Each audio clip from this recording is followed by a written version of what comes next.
Mm. Anyone to break the sea and open the scroll. The Lion of Judah, conquer the grave. Standing on the river, it's on the sea.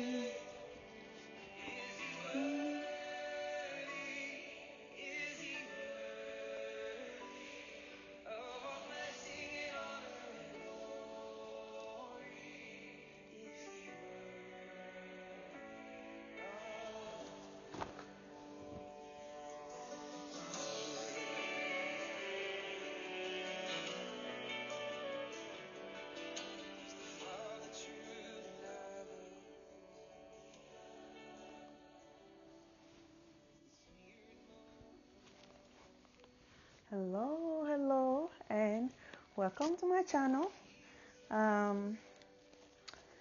Friends, how are you today? I hope you all are doing good. I am doing good as well.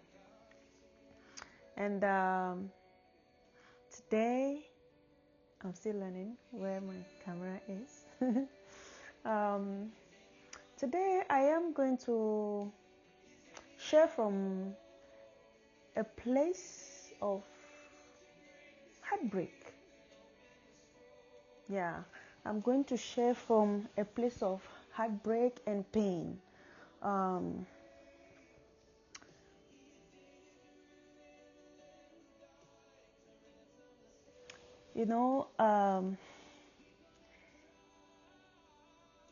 It is very painful to watch other people go through pain. I don't know about you, but I feel deeply. And these past couple of weeks have been very difficult to know what is happening all around. In a specific way, these past couple of days have been very, very difficult for me based on things that are happening in South Africa. At first it was Mali that was going through things, and before even I recover from that, South Africa started its own journey. But today I want to talk about how broken our world is. I'm sure you're not surprised, especially if you're a Christian. I am very much so sure that you know, and depending on the kind of Christian that you are, maybe you are part of the people that believe that, well, this is a prophecy. It was prophesied that we will get to a place like this.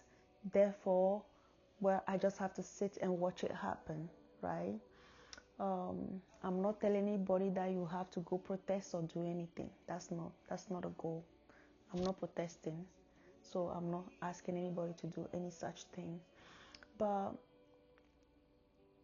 I can't help it. I cannot help it. But think of what we Christians we are doing in such a time as this. Not because this is happening in South Africa that I'm reacting now. I remember when the ICE, right? That's the name. ICE situation started here in America. I have recorded a couple of videos. I just never published them or shared them. Is that a word? But I did record it multiple times. But that wasn't. I haven't started sharing yet. So eventually, I did not share them. But like I said, I feel deeply. So everything that goes around me touch me deeply. So our world, yes, it is prophesied. We have it. Everything is in the Bible. It is clear. But as a Christian, I ask myself, do we have to just sit and watch it happen? Or are we praying about it? Or are we telling people we are praying for you, yet we are not praying about it? I don't know. This is just me going through questions. right? So specifically with the situation in South Africa, it have called my attention in a unique way because I'm an African. Proudly so. Anyone who knows me know how much pride I take in being an African girl. Yes. And growing up, I just grew up with the mentality and the belief that we Africans, there are some things that we cannot do to each other. You know, there are some things that we can't do to each other. We cannot. I can never fathom it. I can never think of any such thing. I've seen us as people that love dearly, people that care dearly, people that can give our own, people that are always willing to suffer for other people. That's what I have known us to be. Growing up, I will recall many times, but the first story or the first instant when this happened is what I'm about to tell. I remember being maybe 10, 12, something like that, when one day we were at the time living in a family house, and we had people renting in our family house, in the family's house as well. Eventually we moved, but this was a family house where we were living with other cousins and other people. But then we also had people renting in the house. So at the time, our great grandmother was still alive, and we at times would share a room with our great grandmother and sometime with our mom, right? And this specific evening, and one thing I don't want to forget to mention is my mom have always been that woman that took care of everybody. She doesn't have to know you. She's there for you. She's still doing it till today, taking care of other people's kids, sending them to school, all of that, right? So those days, that was still the case, right? And I remember this specific evening while we were at home, one of the ladies living with us at the time, older than us, older than me, came to my mom late at night, very late at night, and knocked on the door. I was in my mom's room, and she came and knocked, and my mom woke up and she said, "Oh, there's this woman that came to the house with a baby in her bag." Repeat a little louder. With a baby, like a newborn baby in her bag, and it seemed like she have walked distance to get here, and she said she need help. This is in the middle of the night. So my mom was like, "Really?" So my mom woke up and went outside, and nosy me, I follow as well, came out, and there was this woman. I saw the woman with a little baby, maybe 2-3 months, I don't know, like a very young little baby that she had with herself. And so she said that she came from, maybe we were living in the city, right? So I'm trying to say like the third village next to the city. Like when you leave the city, it's going to be like the third village, right? So she came to the city to do business, and then it was late at night and she had to return, and she walked all this distance, and she was coming to our area to catch the buses that goes in her specific area, right? But by the time she got there, because she was walking, by the time she got here, it was too late, and it was also very dark, late at night. So she needed help, and she said she hadn't eaten, and she need to bathe her baby. And I remember my mom asking us to put on fire and warm up water for her to bathe the baby, and also cook something very quickly for the woman. And I was sent to leave to sleep with my great grandmother, to sleep in her room, just so this stranger can sleep in my mother's room. And she was taken care of. She bathed her baby that night, and she was done, and she went to sleep herself. She ate and went to sleep. And the next day, early in the morning, she left. We have never seen her again. This was me, very young at the time. And then we have many instances that people show up, and my mom was always willing. And do you know what that taught me as a young girl? You can guess. To always host people. To always host people. Always take care of people. It doesn't even matter. Even if at times some of those people can be ungrateful, it's okay. Because I've seen my mom host people that end up being very ungrateful, but she did not stop. She still hosts people till today. She still takes care of kids till today, like I said. 2 days ago, I made a video that I share asking South Africans what is really happening. What is happening? What have happened? First of all, I don't even know how to use the reel. That was on Instagram. I didn't know how to record on reels. So it was short. I wanted to say more than that, but it was short. So I didn't know what to do. I just posted it like that. But somewhere in me, I felt like something must have happened. Because trauma is something that breaks people. So to me, I'm saying something at the core of the human being had to break. Something had to happen to your soul for you to wake up and shoot people. I said that, and on my Instagram, a couple of people like, nobody shoot nobody, nobody's dying. I literally have that video here. I have it on my phone.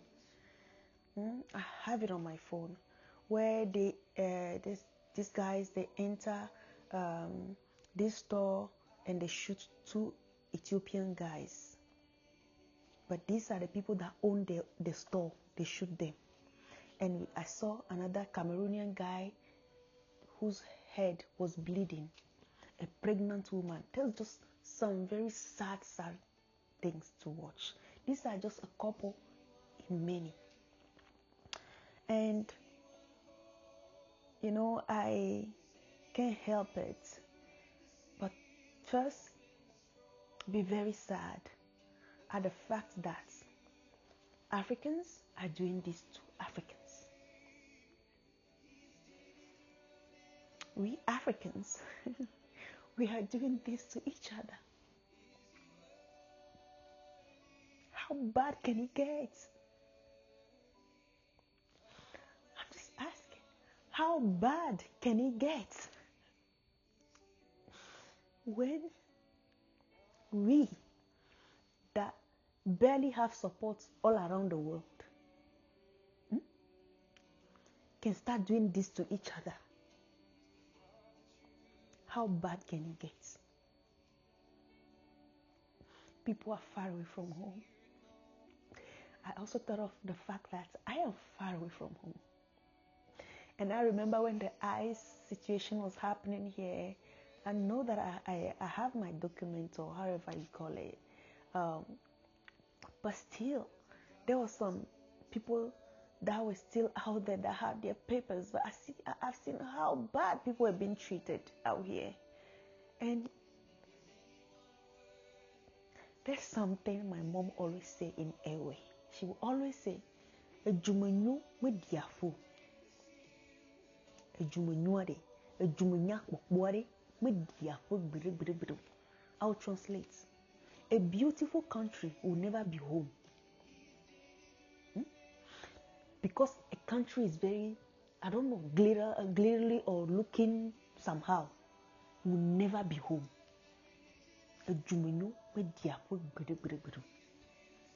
So when these things are happening and you are in a foreign land, when it was happening here, the ICE situation was happening, all I could think of was home. Did America stop being America? No. But all I could think of was home. In that moment, I know this is not home. So I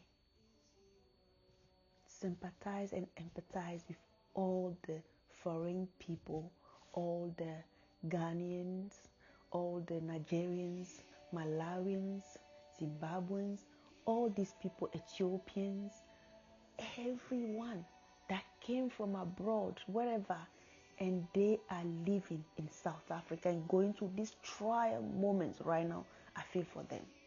And you know what? I'm not going to reject my South African families either. Listen, in my comments, some people came out to be very, very insulting. And I get it. I get it. I understand they are very angry and they have reasons as all these people coming from their countries are taking their jobs. And I remember one man literally have commented, and I really appreciate him. He said, while everybody else is very angry and insulting, he came out to say that they are feeding our children drug. And I apologize to him, and I acknowledge the fact that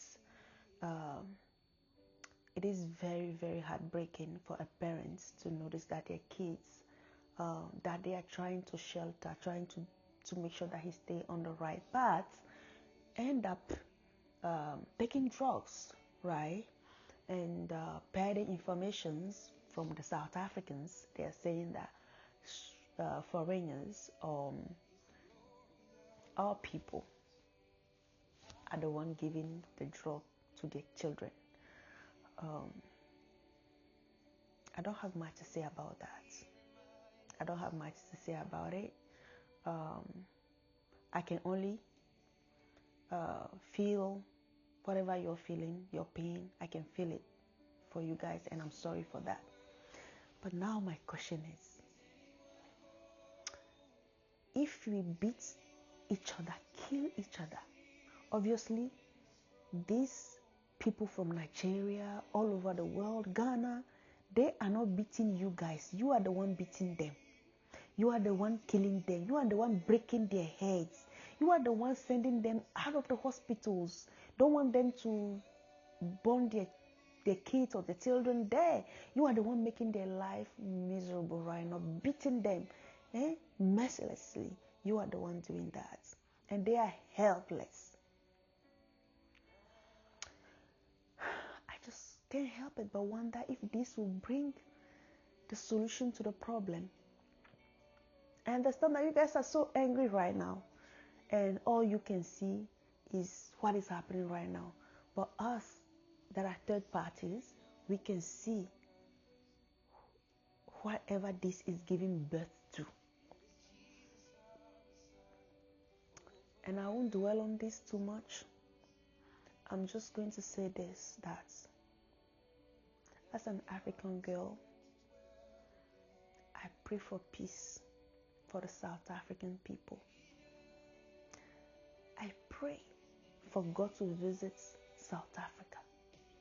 Because you see, we live in a great controversy between the good and the bad. We have always been living, we have been caught up.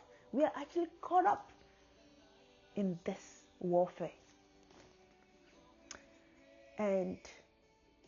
But the devil, before the devil show up or whatever, the devil have to work with our disposition. The posture of our hearts is very, very important. And right now, the posture of South Africans, the posture of their hearts is not where it has to be.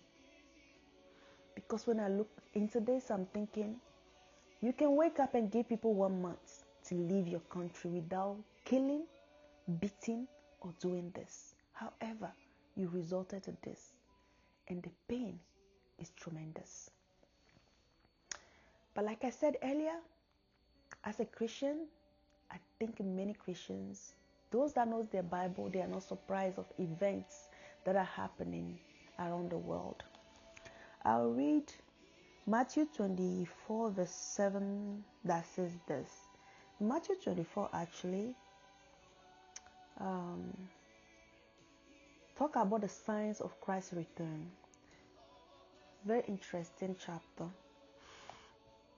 The verse 7 says this: For nations will rise against nation, and kingdom against kingdom, and there will be famine.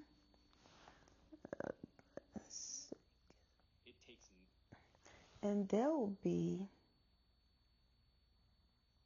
famine and earthquake in various places. And it goes on and on with other verses. There are many things, there are many things. The verse 8 says, but all these things are merely the beginning of birth pains. While as a Christian I know what this look like, we can see clearly that nations are rising against each other. We can see that. There's proof. We can see it. And people killing each other. We can see it. There's a fact out here. But friends, one thing I've paid attention to is the fact that we Christians, we love to sit in our corner and pray about it. Yeah. And pray about it because this is the prophecy. Because I have many people, every time something is happening, you want to talk, I will say, this is the prophecy, you should be surprised. Okay, it's prophecy, we shouldn't be surprised. But if Jesus was on this earth right now, at this time, like right now that we are sitting here, if Jesus was on this earth, what would he do? That's the question every single Christian should ask themselves. If Jesus was right now on earth, what would Jesus do? Would Jesus show up and condemn the facts? Would Jesus show up and say sorry to those that have been beaten? Would Jesus show up and pray? Or would Jesus do something? Or would Jesus just stay in his corner and be like, oh, my Father has said this, that this will happen. So I'm staying in my corner. I'll be praying. The Holy Spirit will call someone else to do something. And like I said, I'm not here to send anybody to go do anything. I'm just here to acknowledge the fact that we all can see it. We all believe, the average person out here believe that communication is a great tool that can solve issues. Beating upon each other can only create hate. And this can run deep. Can run deep. I know many have said xenophobia and all of this. I remember years back, maybe 2010, when the first time I was in my teen years, when the first time I heard this, that South Africans were beating, killing, lynching Nigerians and asking them to go home because they are taking their job. I was very young. Little that I could never think that this conversation will happen, will repeat itself again. So by the end of the day, I'm going to say this. If you are someone from Nigeria, Congo, Cameroon, wherever you are from, and you find yourself in South Africa right now, I don't know where home is for you, but go home. Go home. Maybe your journey in South Africa have come to its end. And God now will open other doors. God will start a new story for you. Just go home. It's time to pack and go home. Life is in seasons. Life is in seasons. If God can bless you in South Africa, God can bless you in Nigeria, God can bless you in Ghana, God can bless you in Cameroon, God can bless you in Ethiopia, God can bless you in Malawi, God can bless you in Zimbabwe, God can bless you wherever He plants you. Trust that. And the Bible said that the fear of God is the beginning of knowledge. Obviously, the way people are dealing with this situation shows that there's no fear of God. So knowledge is lacking. And I pray for God to visit South Africa so there's a better approach to this situation. I don't know when healing will start. I am one of those realistic Christians. I don't say things to soothe my emotions. So I'm not going to say that tomorrow there will be healing. People felt pain, people died, people left their families and their bodies will return, or family will never see their bodies. So I'm not going to be saying things that I don't know how it will turn around. But one thing I'll say is this. But there is a day coming where there will be no death, no pain. None of these things will be any of the things that we'll ever see again with our eyes. And we can only hope in Jesus, because in him there is peace. So to all my Christian friends, I know you're praying. Oh, yeah, I know you're praying. Keep praying. And I also pray that God give you a specific tool to support the hurting. Those that are hurting right now, I pray God give you a specific tool that you can use to say something to soothing people that are hurting right now. And I also believe that South Africans, the ones that are in the streets, they are acting out of pain as well. So they are also hurting. So I pray for both the people from other countries and also for the South Africans. I pray for peace for each one involved in this. And I pray for our governments to wake up and do the needful for their people. Well, thank you so much, and I'll see you very soon. Share this. If this can help anyone at all, share it with someone. And let people know that there is hope only in Jesus. Because things that we are after on this earth will not last. People have taken many years to get married and have kids in South Africa. But in 1 second, all of that's going where? To the dust. Some are losing their life. They're not even able to return home. That's how fleeting life is. And the only thing that we can hold on, the only person we can hold on to that is everlasting, is God and his word. So share this with the people going through pain, to go home, but above all, to hold on to Jesus, that God is the solution. And to my South African family, my friends, I don't know you, but I know that you are in pain as well. So I pray that you too find Jesus in this and know that he's the only one who can solve issue, use people, talk to your government and do things.